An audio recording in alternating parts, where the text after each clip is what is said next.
Imaginez, vous recevez un colis, sans nom d'expéditeur, sans rien d'autre qu'une adresse. À l'intérieur, un objet étrange, une pierre noire et lisse, qui semble vibrer au contact de votre peau. C'est exactement ce qui est arrivé à Lina. Elle pensait que c'était une blague, un cadeau d'un admirateur secret peut-être. Mais la réalité était bien plus sombre, bien plus ancienne. Cette pierre n'était pas un cadeau. C'était une invitation, une promesse, mais surtout une malédiction. Que feriez-vous si un tel pouvoir tombait entre vos mains? Resteriez-vous simple spectateur ou seriez-vous tenté de faire un vœu? Lina, elle, a fait son choix, et ce choix va la mener aux frontières de la raison, vers un destin qu'elle n'aurait jamais pu imaginer. Accrochez-vous, car l'histoire que je vais vous raconter vous fera douter de vos propres désirs.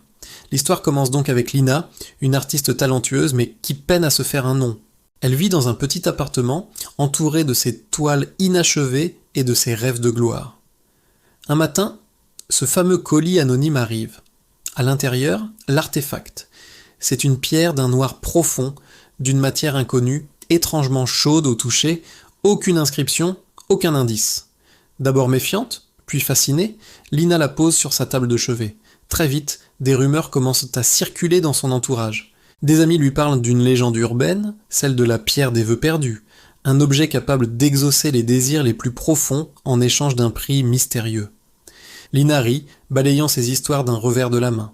Pourtant, la nuit, elle sent une présence, un murmure à peine audible qui semble émaner de la pierre. Intriguée malgré elle, Lina commence à examiner l'artefact de plus près. Elle remarque que les motifs subtils qui parcourent sa surface ne sont jamais les mêmes.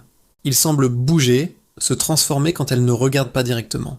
Poussée par une curiosité morbide, elle se lance dans des recherches en ligne, elle tombe sur des forums obscurs, des articles oubliés qui parlent d'objets similaires à travers l'histoire.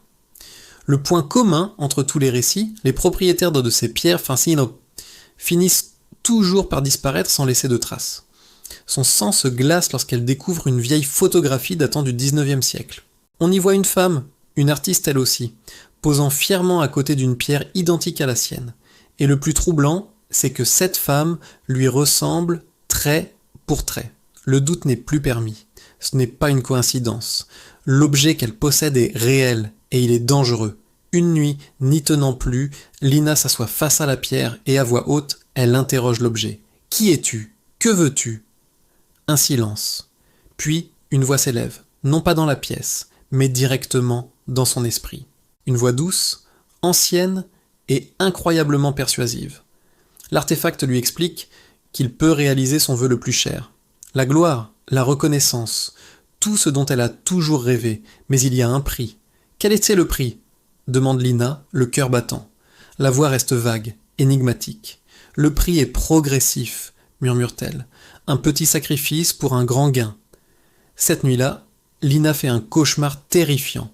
Elle se voit vieille, seule dans son atelier, entourée de chefs-d'œuvre qu'elle ne reconnaît plus. Ses mains sont ridées, mais ses yeux sont vides, privés de l'étincelle de la créativité. Elle se réveille en sueur. Le premier mensonge de l'artefact venait d'être semé. L'illusion d'un prix minime pour un gain immense. Malgré l'avertissement de son cauchemar, le désir de réussir est trop fort. La peur de mourir dans l'anonymat, de voir son talent gâché la consume. Lina craque. Elle prend l'artefact dans ses mains et prononce son vœu. « Je veux laisser une trace éternelle. Je veux que mon art traverse les âges et que mon nom ne soit jamais oublié. » L'effet est immédiat, presque violent. Le lendemain, son téléphone n'arrête pas de sonner. Une galerie prestigieuse veut l'exposer. Un critique d'art influent écrit un article dithyrambique sur son travail. Les commandes affluent. C'est le succès fulgurant, au-delà de ses espérances les plus folles. Mais le prix se manifeste rapidement. Chaque nuit, en dormant, elle perd quelque chose. D'abord, des souvenirs d'enfance insignifiants.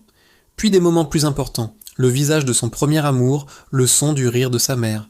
Et avec les souvenirs, les émotions s'estompent. La joie de son succès lui semble distante, artificielle. La tristesse, la peur, l'amour, tout devient terne, comme une peinture dont les couleurs se seraient délavées. Elle devient une machine à produire de l'art, brillante, mais vide. Alors que son humanité s'effrite nuit après nuit, Lina commence à comprendre la véritable nature de l'artefact. Le succès n'est qu'un appât. Le but réel est bien plus terrible. La voix dans sa tête devient plus claire, plus froide. Elle lui révèle la vérité. L'artefact n'est pas un simple exauceur de vœux, c'est une arche, une bibliothèque de conscience. Sa mission est de préserver l'humanité en capturant son essence, en figeant les esprits les plus brillants, les plus passionnés, au sommet de leur art. En échange de leurs vœux, il absorbe leur âme, leurs souvenirs, leurs émotions, pour les conserver à jamais, à l'abri du temps et de la déchéance. L'artefact lui montre alors une vision. Elle voit des millions de visages piégés dans la pierre noire, les yeux grands ouverts dans une expression figée. Des artistes, des scientifiques, des philosophes de toutes les époques, et parmi eux le visage de la femme qui lui ressemblait tant. Elle comprend alors qu'elle n'est que la prochaine sur la liste, la prochaine conscience à être cataloguée. Horrifiée, Lina n'a plus qu'une idée en tête, se libérer, détruire l'artefact. Elle essaie tout, le jeter contre un mur, le frapper avec un marteau, le brûler. Rien n'y fait.